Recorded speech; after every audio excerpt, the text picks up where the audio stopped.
more rainy day. Yesterday and today it's rained quite a bit. The guys didn't come to work because we have to mix the lime mortar to purge the bedroom wall, the cooling wall, and that has to be done outside, and Fernando's gonna just get soaked.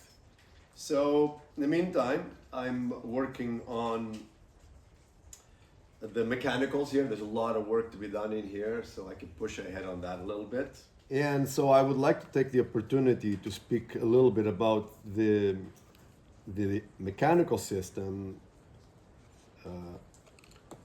of the house and energy in particular. I have mentioned in the past how I aspire to be energy self-sufficient. And I would like to talk a little bit about the various components of my system, of my design, both for electricity generation as well as climate control, heating and cooling. Full disclosure, I am a big fan of renewables, not because they will save the world, but because they provide me the chance to be self-sufficient, to be independent. I can't drill a hole and pump oil out of the ground and refine it into gasoline or diesel or petroleum gas or that kind of thing. But I can certainly educate myself and buy some solar panels, some batteries, an inverter, a few bits, and generate my own electricity. As well as heating up the house. Today we have a lot of technologies that allow us to get that degree of self-sufficiency, of independence.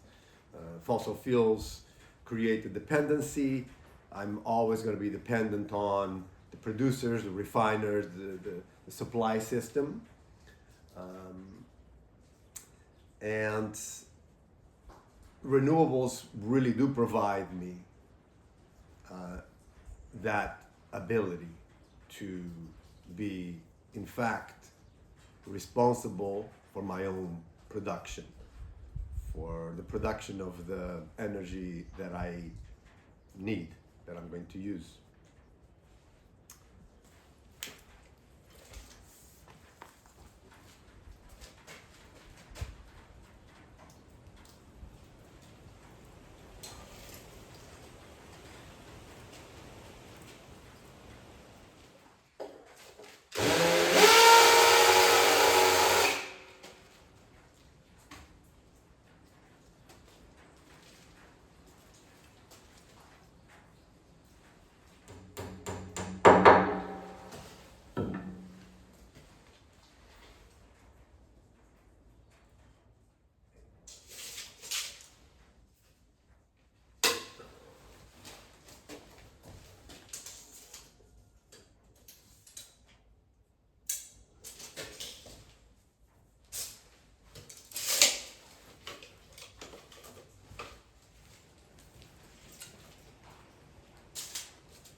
You know, I've been fortunate to have been pretty much born in this place and having experienced a lifestyle where my grandparents were energy self-sufficient.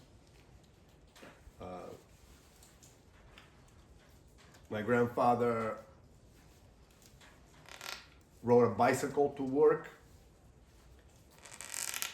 And my grandmother would walk to the markets when she was going to sell her surplus and buy what she needed. And they cooked and heated the house with the biomass, with the firewood. So my plan is to rebuild this house, rebuild this homestead, and be energy self-sufficient, independent like they were. Sure, with the modern conveniences, with insulation, with electricity, but nonetheless be energy independent. So that's my project.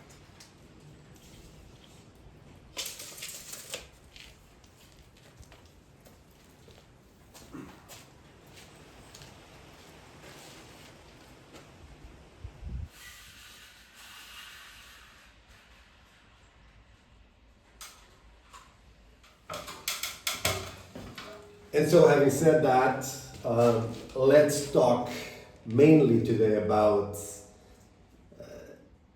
heating and cooling, but mostly heating the house. Because in a rainy day, in a rainy winter like we've had, but this season is rainy season, okay? It's mild winter, but it rains. Hot, dry summers and mild, wet winters. So with the wet winter comes a lot of humidity. So heating the house is important. And in this little space here, which is just over 3 square meters, this is what I call mechanical room. There's going to be a lot of technology in here. A lot of this technology that's going to help me to heat up the house with biomass, with firewood. There's pellets as well. Pellet technology is very developed nowadays.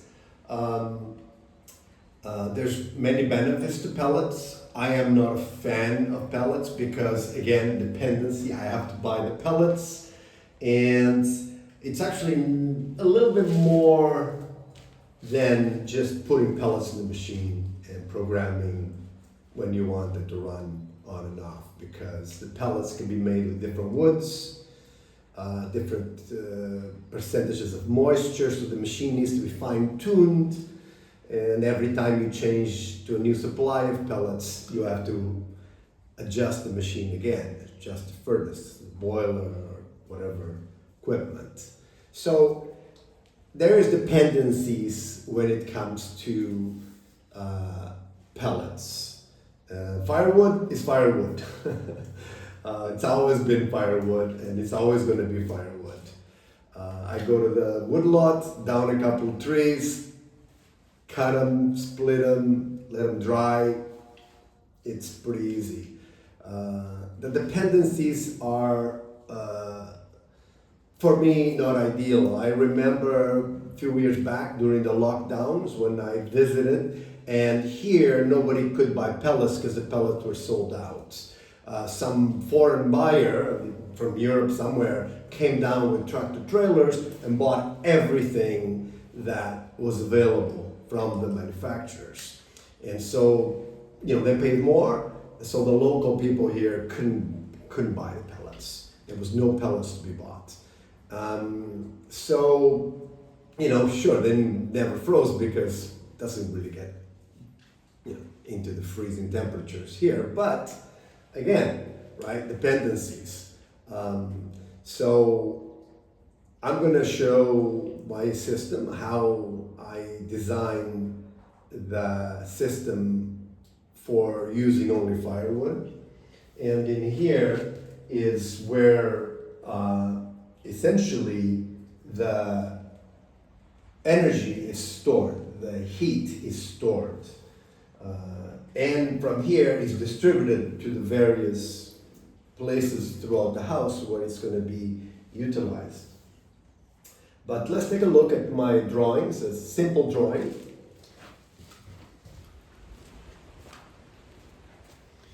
Please keep in mind that the drawing is fairly simplified for illustration.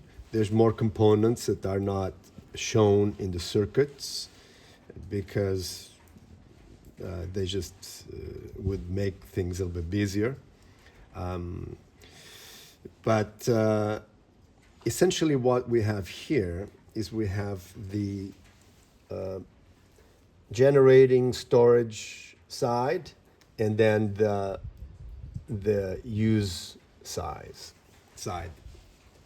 So you look at my drawing, and again, I am a fan of renewables. So biomass, firewood, yes, but also the sun, because the sun is free. I don't have to go to the woodlot and cut down a tree.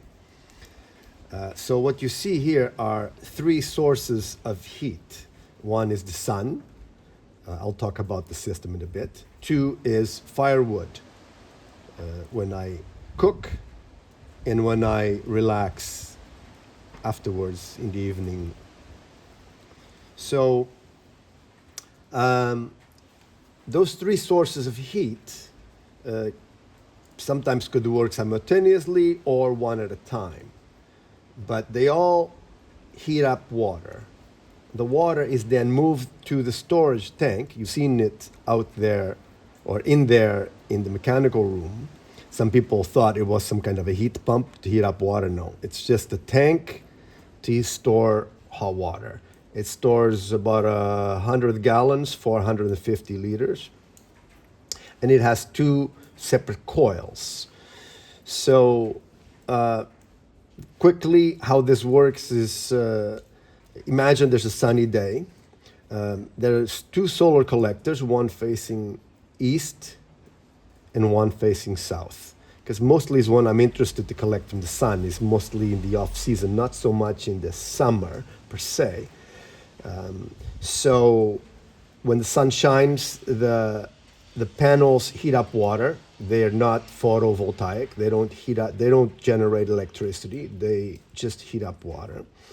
The sun shines on the panels. The panels heat up the water. The water then circulates down into the storage tank. But in my system, it goes first through the sanitary water heater tank. This is for the kitchen, for the washroom, hot water. It's heats up water by electric element, but to minimize the electricity being used, I have a tank with a coil, so the hot water from the panels will circulate through the tank and back out. So it loses some heat here and then brings some heat here. That's one circuit. The other circuit is in the evening, I am going to cook. So I start the stove, and while I'm cooking, this stove is not just heating up my pots and pans, but it's also heating up water because it has a water jacket. It produces about, give or take, 10 kilowatts. So the water from here flows into the tank. That's the other second system. And then after dinner, say, I go and relax in the living room, I start the stove, the living room stove. This unit is going to be installed right here. We face this way because this little corner here is pretty much a living room. We are probably going to have some kind of a sectional sofa here. We don't have television. The fire is really our cozy area where we like to relax, read a book, have a conversation late in the evening. And so this window cavity is perfect for that. Allows me to have a single thin chimney flue pipe and some of that heat move it out into the hallway. I'm building a bulkhead to cover it because the unit does have to stick out a little bit. It's a little bit deep, but also the chimney flue. I can leave it up so I can put the firewood on the bottom. And these units are very popular here in Portugal. They are called recuperador, perhaps because they recuperate heat and move it to a radiator system, or in my case, the storage tank, move that heat by heating up water and moving it, having it moved to the tank.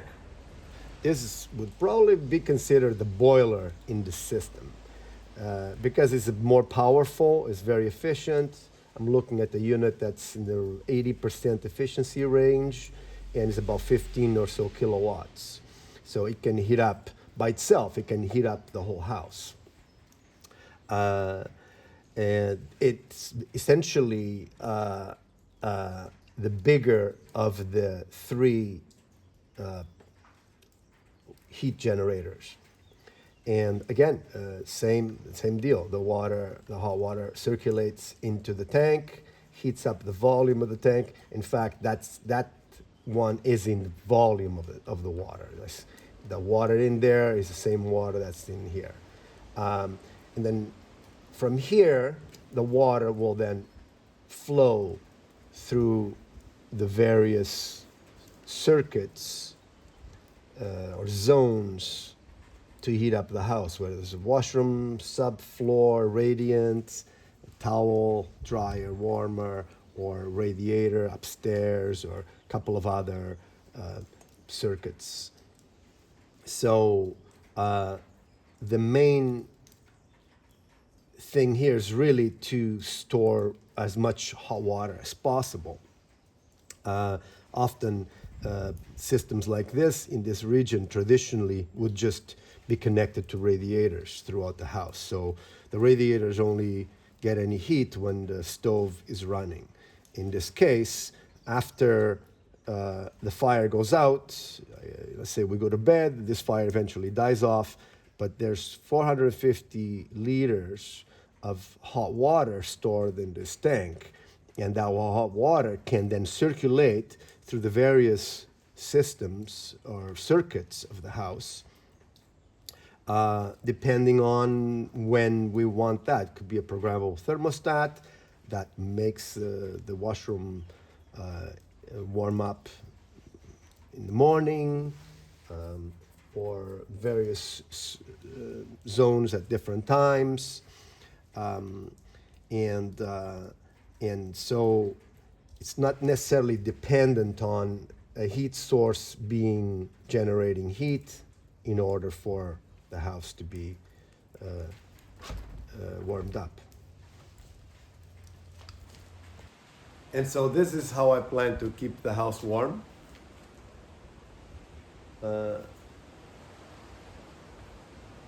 Heat generation and storage by means of the water tank is only part of the system here. There's also the passive component, which is all these stone walls that we have.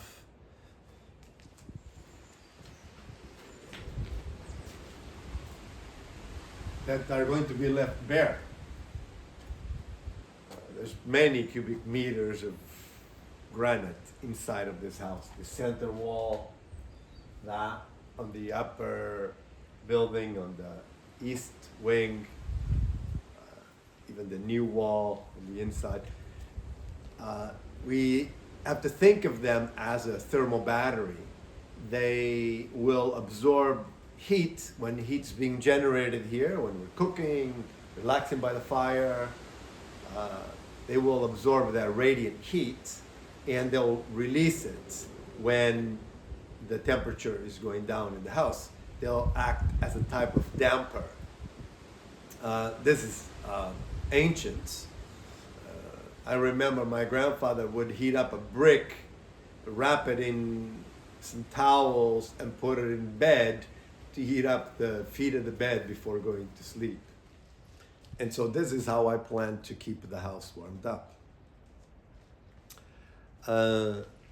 I'll be talking about other aspects of being energy self-sufficient, like electricity generation, storage, and management at a later time. I already spoke a little bit about it in previous videos, but I'll get into more depth sometime. you may say that my system is not a simple system, but any system that is going to provide a constant or close to constant temperature, not great variations in temperature, is not going to be a very simple system. You're going to have to keep the fire going, or spend money on energy. So the difference here is that the system that I have caters to my needs by means of, like, I need to be active, I want to be active, so firewood is ideal. I don't want dependency, so firewood is ideal. I mean, I can still buy the firewood, it's readily available, but I can also cut and split my own. And for me, that is ideal. The system could be simpler, but also could be more complex.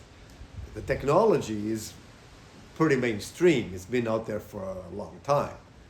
It's still evolving more in the electronics and controls and things like that, but it's fairly mainstream. I'm not a hydronics engineer or even a technician, but I was able to educate myself enough to design my own system based on my needs, on what I want. And I'm going to say that even if you don't want to design and build your own system, I think it's important to understand how these systems operate, even if just to be able to voice, to say what it is that's ideal for you, for us, what we want, what is the best technology for us. And of course, the more we know about it, the best, because imagine, God forbid, we need a technician when everybody else needs a technician. The technician is going to be missing in action. He's not going to pick up the phone.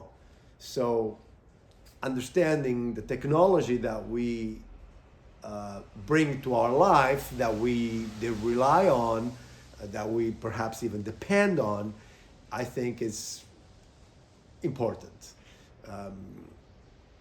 Of course, yeah, we have way too much technology in our life today, and it's just about impossible to know how to fix your car and your computer and your furnace and your, way too much technology that we have.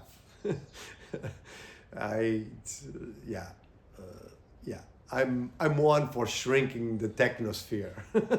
It's not my term. I'm just using somebody else's term. But it's my grandmother would say, o saber não ocupa lugar, which basically means something like knowledge does not occupy space, so or doesn't take up room. So I like the fact that I don't have TV. I haven't watched TV in 25 years. I don't miss it.